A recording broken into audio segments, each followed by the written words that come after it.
कोई इतना निर्दयी हो सकता है कि अपनी पहचान मिटाने के लिए किसी और की जान ले ले? क्या प्यार इंसान को अंधा कर सकता है इतना कि वह हत्या जैसा घिनौना अपराध कर बैठे? गोरखपुर की सच्ची घटना ने पूरे देश को झकझोर कर रख दिया। 16 अगस्त 2011 उत्तर प्रदेश के गोरखपुर शहर में एक खौफनाक मंजर सामने आया। गोरखपुर के सिंघड़िया जंगल में एक युवक जंगल के रास्ते से गुजर रहा था। अचानक उसकी नजर झाड़ियों के बीच पड़े एक शव पर गई। सिंघड़िया जंगल के पास एक महिला की जली हुई लाश मिली। उसका चेहरा इतना बुरी तरह जला हुआ था कि पहचानना मुश्किल था। पुलिस को सूचना दी जाती है। पुलिस मौके पर पहुंचती है और सब की जांच शुरू करती है। लड़की के हाथ में एक कंगन था, पास में एक पर्स मिला, पैरों में जूते थे और गले में काले धागे में एक ताबीज था। लेकिन सवाल ये था कि ये लड़की कौन थी? ये कोई आम मर्डर केस नहीं था, बल्कि एक सोची समझी साजिश थी, जहाँ प्यार, धोखा और हत्या सब कुछ शामिल था। उसी समय गोरखपुर के कमलेशपुरम कॉलोनी के राम प्रसाद दुबे अपने 24 वर्षीय बेटी शिखा दुबे की गुमशुदगी की रिपोर्ट दर्ज कराने थाने पहुंचे। उन्होंने बताया कि उनकी बेटी 2 दिन पहले घर से निकली थी और अभी तक वापस घर नहीं लौटी। जब पुलिस ने सब का विवरण बताया, कपड़े और ताबीज का मिलान किया तो परिवार टूट गया। शिखा की मां बिलखते हुए कहती है, ये हमारी शिखा है। पुलिस ने शुरू में इसे आत्महत्या का मामला माना, लेकिन कुछ दिनों बाद जो सच सामने आया उसने पूरे देश को हिलाकर रख दिया। कहानी शुरू होती है गोरखपुर के कॉलेज से, जहां शिखा दुबे और दीपू यादव की मुलाकात होती है। दोनों के बीच दोस्ती होती है और दोस्ती का यह रिश्ता प्यार में कब बदल जाता है दोनों को पता ही नहीं चलता। लेकिन समाज और परिवार की दीवारें उनके रास्ते में खड़ी हो जाती है। शिखा ब्राह्मण परिवार से आती थी और दीपू यादव समाज के दूसरे तबके से। शिखा के माता पिता इस रिश्ते के खिलाफ थे, लेकिन प्यार में अंधे दीपू और शिखा ने ठान लिया था कि वे एक साथ रहेंगे, चाहे इसके लिए कुछ भी करना पड़े। शिखा ने अपने माता पिता से बहस कर रही थी और माता पिता नाराज होकर शिखा को समझाने की कोशिश कर रहे थे, लेकिन शिखा ने माता पिता के बातों को इग्नोर कर देती है। शिखा के माता पिता इस रिश्ते के खिलाफ थे। उनका मानना था कि समाज कभी इस शादी को स्वीकार नहीं करेगा, लेकिन प्यार अंधा होता है और इस मामले में यह प्यार अंधेपन से भी आगे निकल चुका था।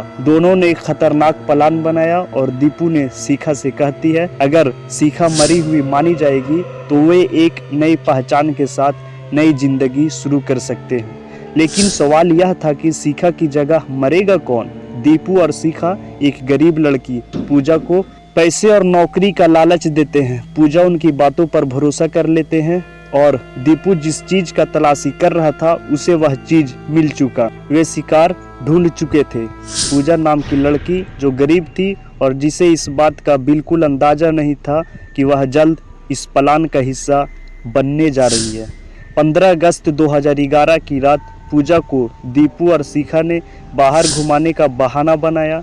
रात का समय दीपू और शिखा अपनी कार में पूजा को लेकर एक सुनसान इलाके में जाते हैं। पूजा खुश दिख रही थी। उसे लग रहा था कि उसकी जिंदगी बदलने वाली है, लेकिन सच्चाई कुछ और ही था। पूजा को यह बात पता नहीं था कि यह यात्रा हमारे अंतिम यात्रा होने वाली है।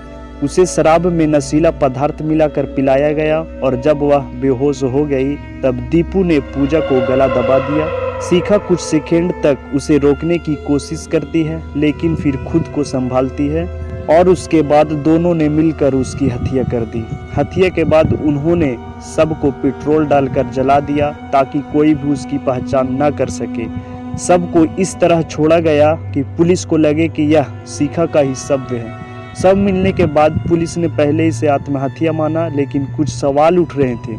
सब की लंबाई और कुछ शरीर के हिस्से शिखा से मेल नहीं खा रहे थे। जब डीएनए रिपोर्ट आई तो यह केस पूरी तरह बदल गया। सब किसी और का था। असली शिखा तो जिंदा थी और दीपू के साथ भागने की कोशिश में थी। पुलिस एक होटल में छापा मारती है जहां शिखा और दीपू छिपे होते हैं। दोनों को गिरफ्तार कर लिया जाता है। यह केस जब कोर्ट में गया तो पूरे देश में चर्चा का विषय बन गया। शिखा और दीपू पर हत्या, धोखाधड़ी और सबूत मिटाने का आरोप लगा।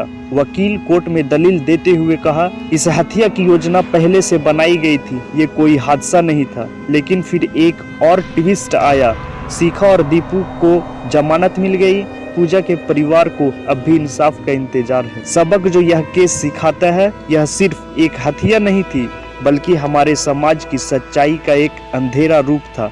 जब प्यार में पागलपन आ जाता है तो वह अपराध का रूप ले सकता है। क्या पूजा को इंसाफ मिल सका? आप क्या सोचते हैं? अपनी राय हमें कमेंट में बताएं।